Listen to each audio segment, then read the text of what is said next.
You don't get a break. You don't get any downtime. And what happens, you may have a wonderful, busy day at work and be exhausted from being energetic and excited about your work, but it's a different kind of tired when you come home and you're exhausted because you've been pretending that everything is okay.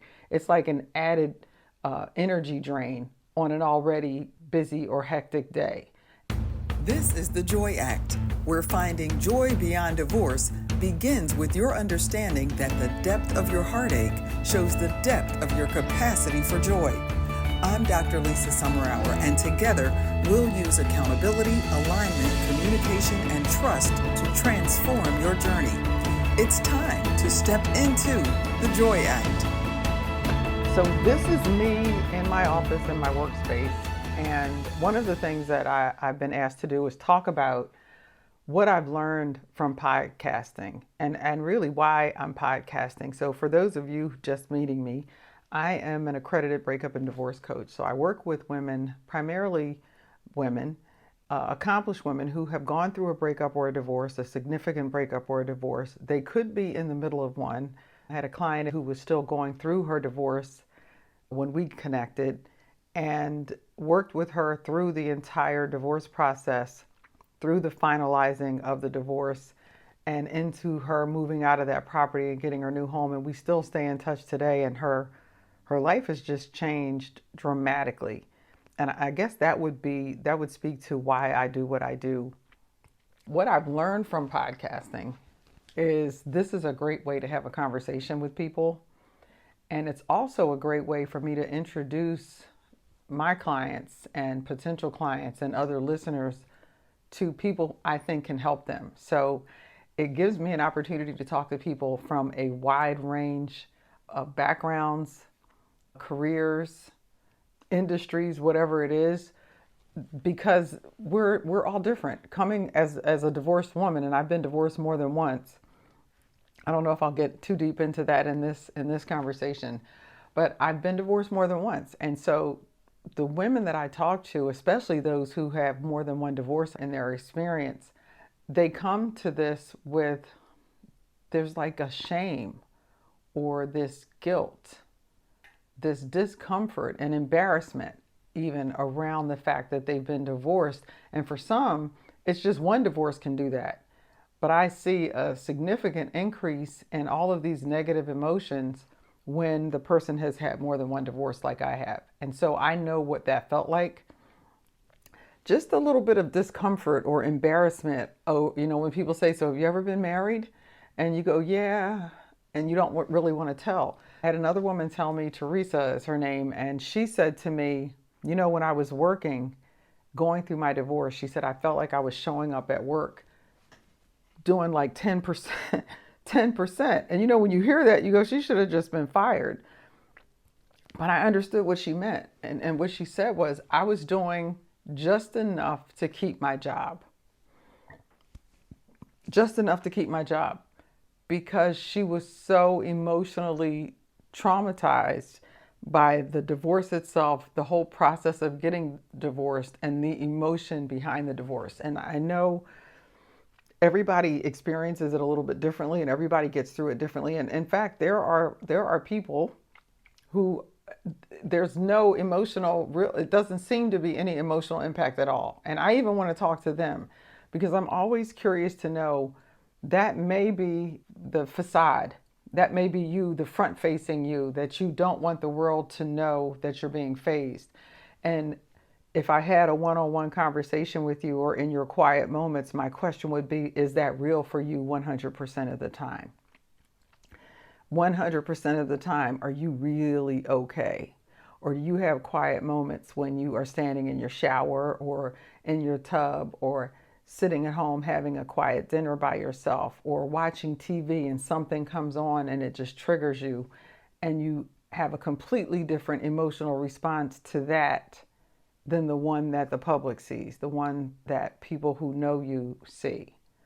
And that's the part that I work through with women, because I really want to dig beneath all of the surface stuff and get to what's really going on inside of you. Forget what everybody else thinks, says, what they're telling you you should think or say or care about or how you should feel.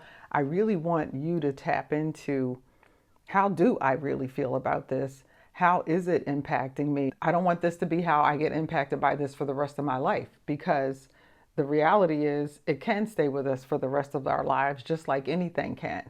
And I want it to stay with us in a way that we can live through it. And Lisa Nichols has a saying. She says, when you can stand on your story and not be stuck in your story, you can use your story to bless other people. And I would add to that and say, the first person you get to bless when you're able to do that is yourself. And that's the woman. That is the woman that I want to talk to. That is the woman that I want to work with. That is the woman that I'm able to help, because you know things are not the way you want them to be. You know you're not showing up. You're kind of like Teresa. You may be doing just enough to get by, but it's very likely that you're showing up and you're still knocking it out of the park, right? You're still doing everything the way that you can. In my masterclass, I actually use this as an example. You're still showing up polished, poised, and as professional as ever and knocking things out of the park, getting it done. You're still that go-to person. It's wearing on you though. You've built a successful career, checked all the right boxes, but after divorce, why does it feel like everything is falling apart? Searching for answers online at 2 a.m., it will not bring you peace. Neither will pretending you're fine when inside you're anything but. I remember those feelings, the exhaustion, the anxiety, and the frustration from feeling stuck. It seemed like no matter what I did, I could not figure out a way to move past the pain. If you are dealing with a divorce while you're also managing your career, I've been there.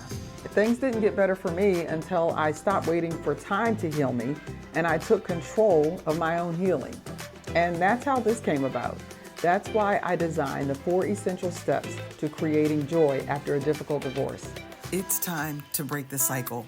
Imagine waking up feeling lighter, knowing exactly what to do next, and rediscovering your joy, not just surviving, but thriving. In this masterclass, you'll learn the biggest mistakes that keep you stuck in divorce pain, why traditional recovery methods don't always work for high-achieving women, and the 4 essential steps to rebuilding your confidence and joy. Give yourself permission to stop reliving the past and start designing the future you deserve. Register today. And now let's rejoin our conversation.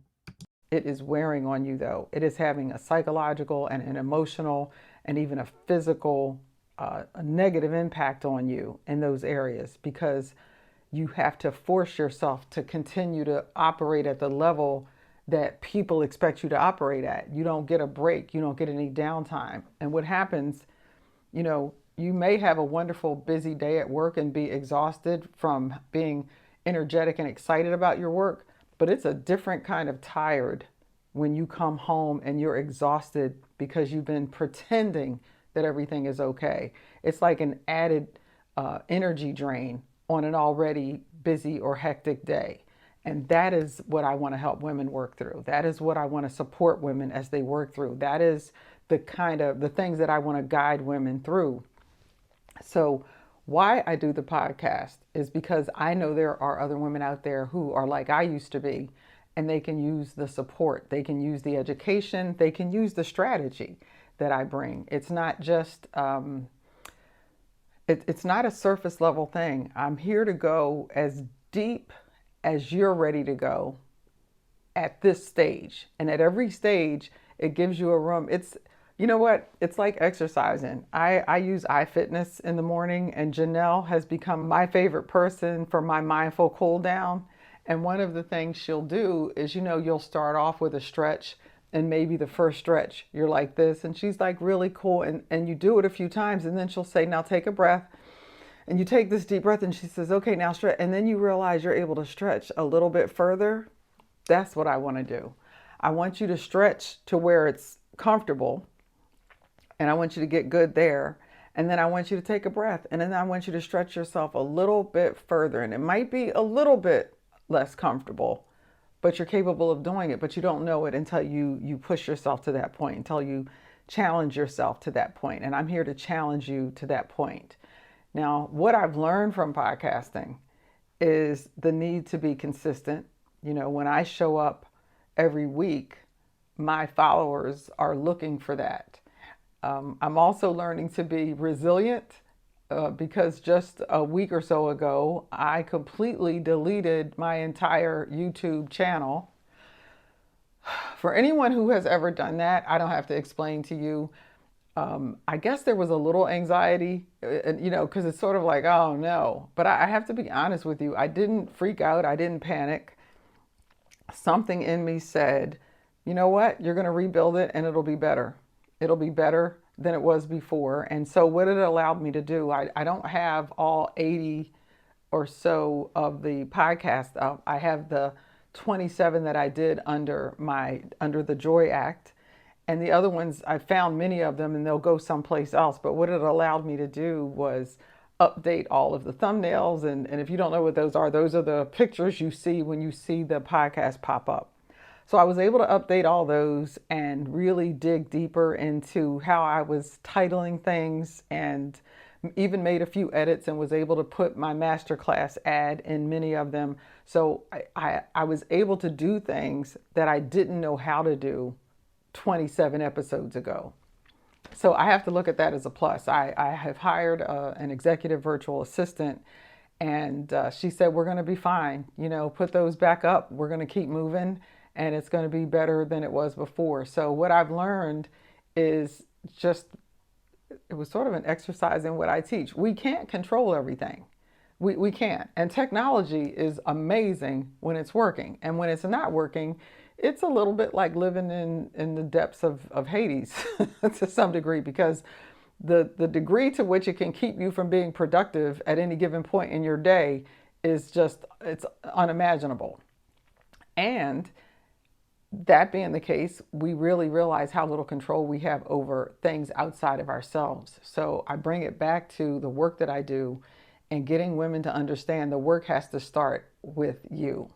The work that I did needed to start with me. It doesn't mean other people didn't need to work on themselves. What it meant was that really wasn't my business at the moment. If someone did something that I thought was wrong or hurtful toward me or whatever that was, other than communicating that to them, the work that I wanted to focus on was the work that I could control, and that was the work that I could do on myself. So I poured myself into really educating.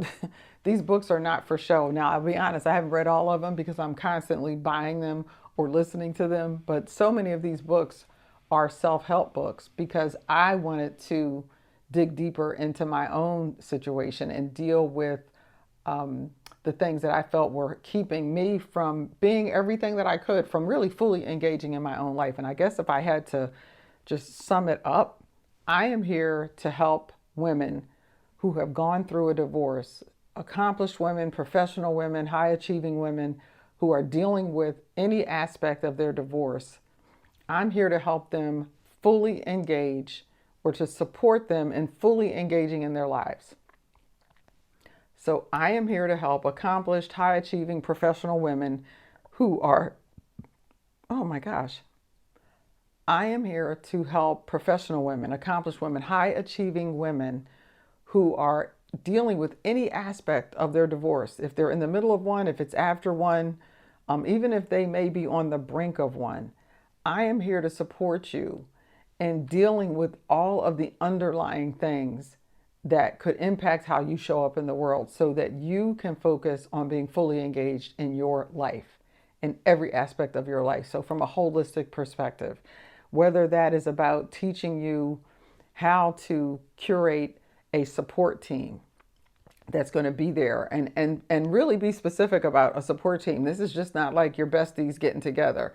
That could be part of it. But there's more that you will need in a support team if you really want to be able to move through this and grow. So things like that, things like learning how to have healthy conversations with your ex, having healthy conversations with your children about what's going on or what has already happened.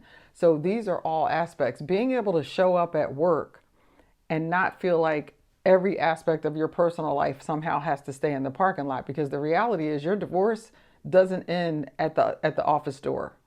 Your divorce does not know to stay out of your cubicle or your office, your corner office. it doesn't know that. So it's coming in to work with you. And the question is, do you have the skills and the strategies that you'll need to navigate that in the workplace? And then there are some parts of the divorce that you really need to take to work because there are things that need to be dealt with in terms of human resources. So the why I do what I do and what I've learned from what I do. What else have I learned? Something else that I've learned is the importance of being consistent, because your expectation is that I'm going to be here every week.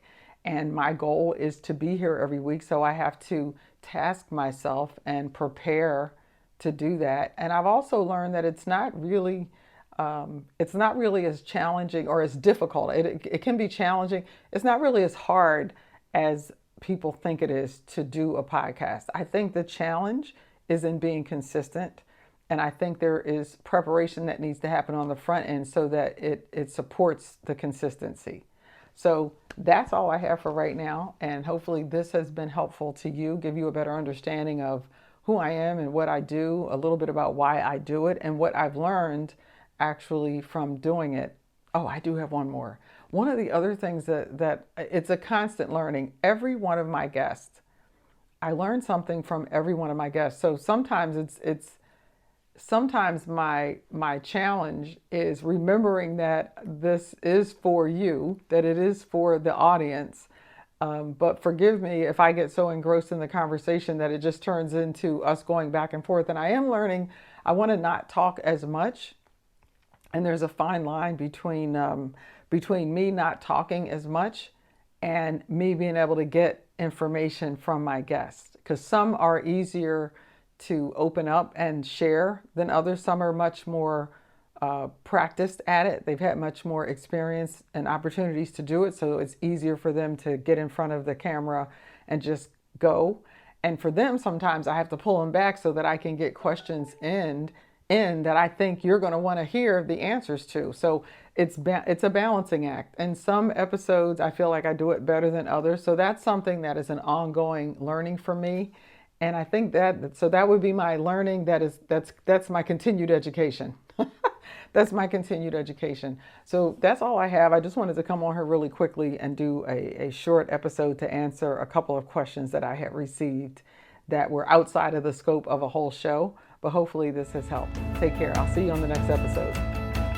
Thanks for joining me here on The Joy Act. For more empowering stories, strategies, and support to create joy after divorce, be sure to subscribe to my YouTube channel.